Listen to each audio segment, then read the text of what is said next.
Bismillahirrahmanirrahim. Assalamualaikum warahmatullahi wabarakatuh. Alhamdulillahirabbil alamin.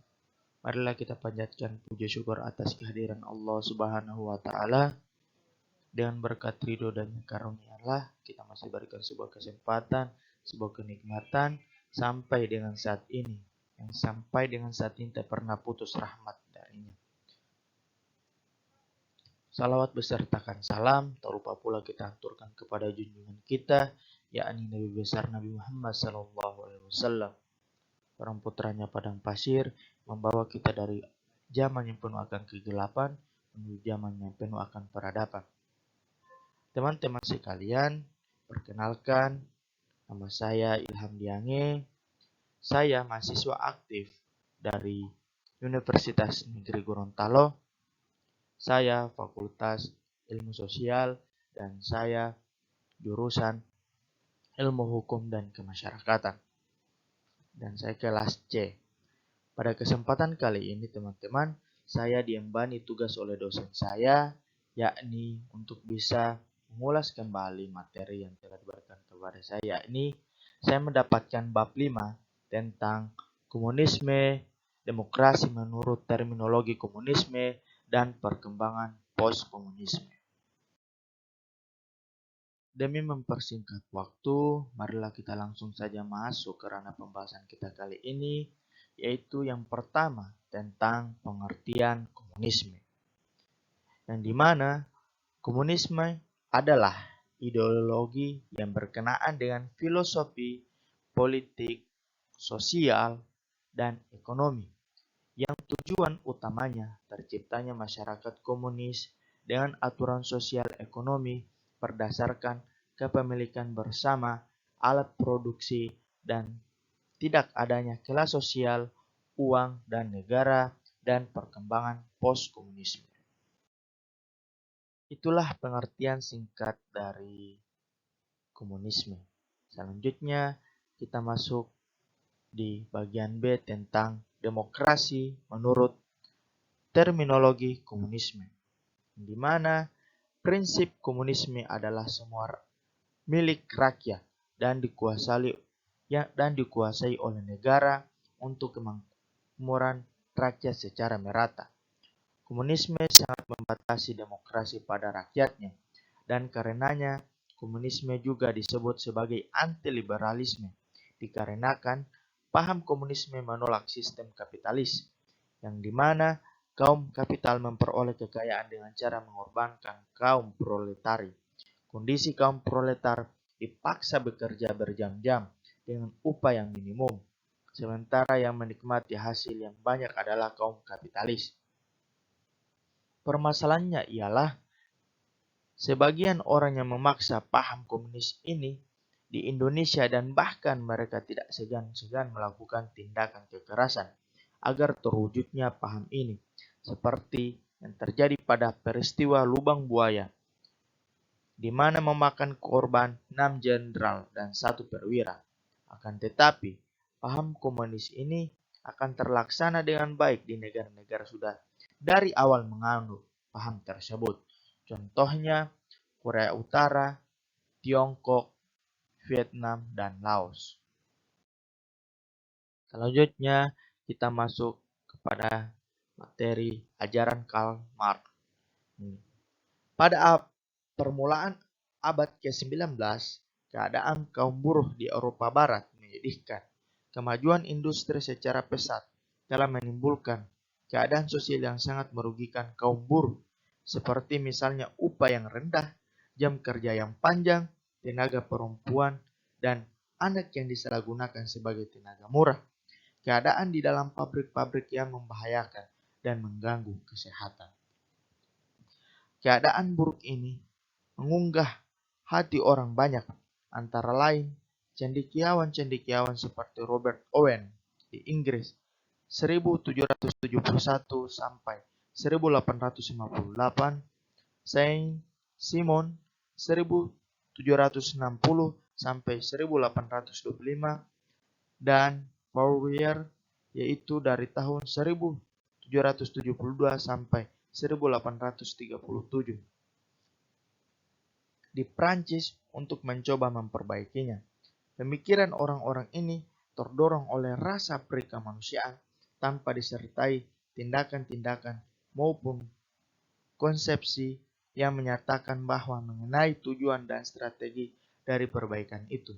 Sehingga oleh orang lain teori mereka dianggap angan-angan belaka. Karena itu mereka lalu disebut sebagai kaum sosialis utopi ataupun utopia yang hanya berada dunia khayalan.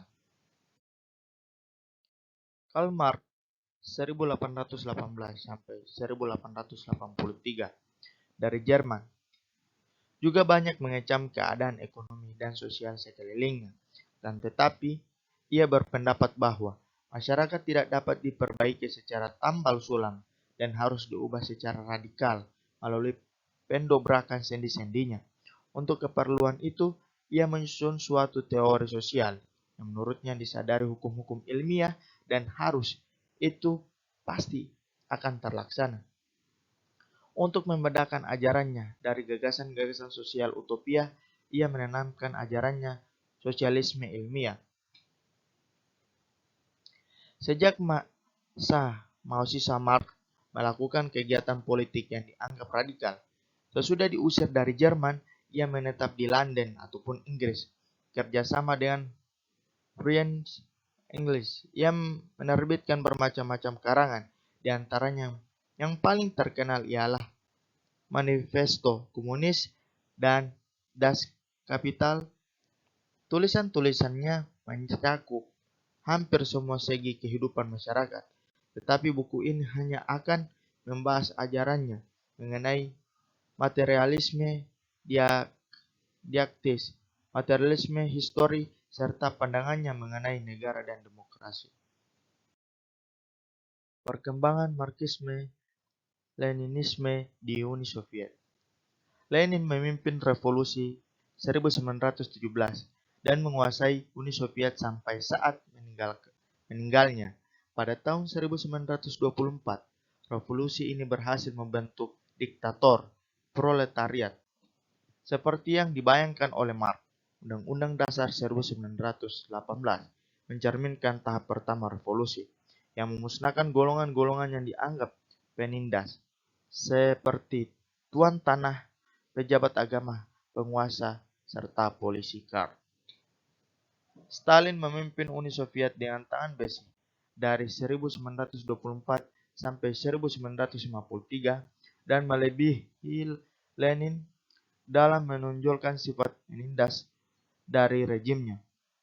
Pada tahun 1953, Undang-Undang Dasar lama diganti oleh Undang-Undang Dasar baru yang secara formal menetapkan tercapainya sosialisme dan berakhirnya tahap pertama dan dari revolusi. Dengan demikian, secara resmi dimulai tahap kedua, yaitu menyelenggarakan transformasi masyarakat ke arah masyarakat komunis.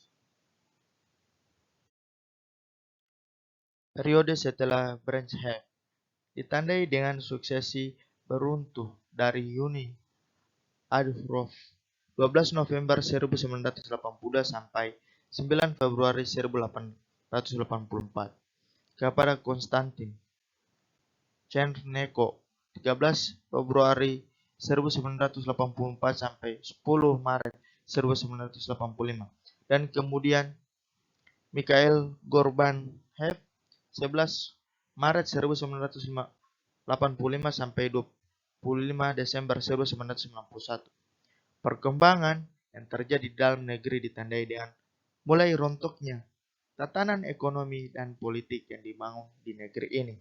Konstantin Chernenko yang merupakan figur transisi yang berakar pada tradisi Brezhnev tidak bisa bertahan lama dan kemudian diganti oleh Mikhail Gorbachev. Di akhir tahun 1980-an, Republik yang menjadi negara bagian Uni Soviet satu persatu mulai menyatakan sebagai negara yang berdaulat. Justifikasinya adalah pasal 17 dari Konstitusi Uni Soviet yang menyatakan negara bagian memiliki kebebasan untuk melepaskan diri. Pada tahun 1990, suatu isinya mengesahkan jalan untuk memisahkan diri dari satu negara bagian. Undang-undang ini tak pelak menjadi cikal bakal dan lepasnya 2/3 negara bagian Uni Soviet lewat referendum. Reputasi Gorbachev terus menurun sehingga ia kemudian mengundurkan diri sebagai sekretaris jenderal Partai Komunis Uni Soviet. Hanya dalam hitungan hari, semua kegiatan Partai Komunis Uni Soviet dibekukan dan negara bagian yang pernah tergabung dengan Uni Soviet satu persatu memerdekakan diri dari Uni Soviet. Selain memerdekakan diri, mereka juga melarang keberadaan Partai Komunis di negara mereka masing-masing. Mikhail Gorbachev tersingkir dari panggung politik tidak lama setelah itu. Pergeseran kekuasaan berlangsung cepat. Gerak ke arah pemisahan diri tidak bisa lagi dibendung. Latvia dan Estonia menyatakan kemerdekaannya di tahun 1991. Sebelumnya, Lithuania sudah memulainya di tahun 1990. Setelah Latvia dan Estonia, 12 republik lainnya mengikutinya. Tanggal 8 Desember 1991, Uni Soviet secara resmi membubarkan dan digantikan dengan CIS. Boris Yeltsin diketahui bukan tokoh yang sehat. Ia menderita serangan jantung sehingga persoalan mencari pengganti yang tepat juga menjadi agenda politiknya. Yang penting, pencapaian di masa jabatannya adalah keberhasilan mencegah komunisme untuk kembali berkuasa di Republik Rusia. Kebijakan pertahanan dan kebijakan luar negeri yang ditempuh di masa kepemimpinannya adalah mengurangi belanja pertahanan hampir 90% dan bekerja sama dengan Amerika Serikat (AS) dalam strategi pengurangan nuklir di Rusia. Boris Yeltsin bersikap lunak pada perluasan North Atlantic Treaty Organization ataupun NATO yang mencakup juga bekas negara sosial di Eropa Timur. Rusia juga berpartisipasi dalam upaya internasional di bawah Perserikatan Bangsa-Bangsa PBB untuk mengakhiri perang sipil di Yugoslavia. Di samping itu, Yeltsin juga dikenal dengan kebijakannya yang kontroversial yang memicu perang di Chechnya yang menelan ribuan korban jiwa. Selanjutnya, kita masuk kepada pandangan mengenai negara dan demokrasi. Demokrasi pada tahap ini, menurut Lenin, demokrasi untuk mayoritas dari rakyat dan penindasan dengan kekerasan terhadap kaum pengisap dan penindas, dengan jalan menyingkirkan mereka dari demokrasi. Menurut Lenin, demokrasi ini sudah merupakan perbaikan terhadap demokrasi borjuasi, yang menurut Lenin merupakan demokrasi untuk minoritas terhadap mayoritas dan tidak mempunyai hak demokratis, terhadap kecaman bahwa diktator dan demokrasi pada hakikatnya bertentangan satu sama lain. Lenin menandaskan bahwa diktator dan demokrasi merupakan dua muka dari lencana yang sama. Mengenai lenyapnya negara dengan tercapainya komunisme, dikatakan Lenin bahwa negara akan melenyap sama sekali manakala masyarakat menerima prinsip bahwa setiap orang bekerja menurut kesanggupannya, setiap orang menerima menurut kebutuhannya. Selanjutnya tentang demokrasi rakyat. Menurut peristilahan komunisme, demokrasi rakyat adalah bentuk khusus demokrasi yang mempunyai fungsi diktator proletar, yang dimana bentuk khusus ini tumbuh dan berkembang di negara-negara Eropa Timur seperti Cekoslovakia, Polandia, Hungaria, Rumania, Bulgaria, Yugoslavia, serta Tiongkok. Menurut Georgi Dimitrov, seorang tokoh yang pernah menjabat sebagai Perdana Menteri Bulgaria, demokrasi rakyat merupakan arah dalam masa transisi yang bertugas untuk menjamin peran negara ke arah sosialisme. Pertumbuhan demokrasi rakyat berbeda di tiap-tiap negara sesuai dengan situasi sosial politik setempat. Uni Soviet sebagai hasil dari perkembangan politik yang amat kaku dan penuh ketegangan antara golongan komunis dan golongan anti-komunis. Pada akhirnya hanya diakui adanya satu partai dalam masyarakat. Golongan-golongan lainnya disingkirkan secara paksa. Selanjutnya, ciri-ciri demokrasi rakyat berbentuk dua. Yang pertama, suatu wadah front persatuan yang merupakan landasan kerjasama dari partai komunis dengan golongan-golongan lainnya dalam penguasaan. Yang bagian B, ataupun hal yang kedua, penggunaan beberapa lembaga pemerintahan di negara yang lama. Di Cina, gagasan demokrasi rakyat yang dipenuhi oleh pemikiran-pemikiran Mao Zedong yang melancarkan gagasan mengenai demokrasi baru. Front Persatuan juga diakuinya sebagai wadah kerjasama Partai Komunis Cina yang dominan dan beberapa partai kecil lainnya. Selanjutnya, kritik terhadap komunisme dan runtuhnya kekuasaan komunis.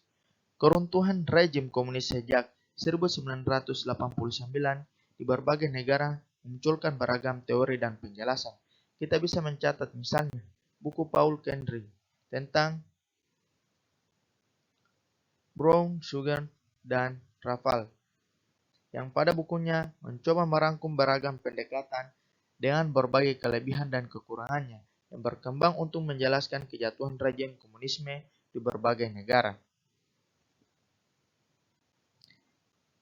Beragam pendekatan ini menjelaskan kejatuhan rejim komunis karena faktor Gorbachev, kegagalan ekonomi, peran kekuatan oposisi, kompetisi dengan negara-negara barat, koreksi dan reinterpretasi pada ajaran Marxisme yang kawan wilayah pengaruh yang terlalu luas, teori perbandingan tentang revolusi, teori perbandingan tentang modernisasi, dan teori tentang krisis legitimasi.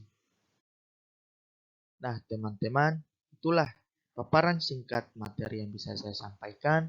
Lebih dan kurangnya saya mohon maaf. Jika ada kesalahpahaman serta penyebutan yang begitu salah ataupun begitu keliru dalam tugas saya kali ini, saya mohon dimaafkan. Mohon arahan serta komennya di kolom komentar. Jangan lupa teman-teman untuk selalu subscribe ataupun like, komen video yang telah saya upload ini. Semoga bermanfaat bagi kita semua. Sekian. Assalamualaikum warahmatullahi wabarakatuh.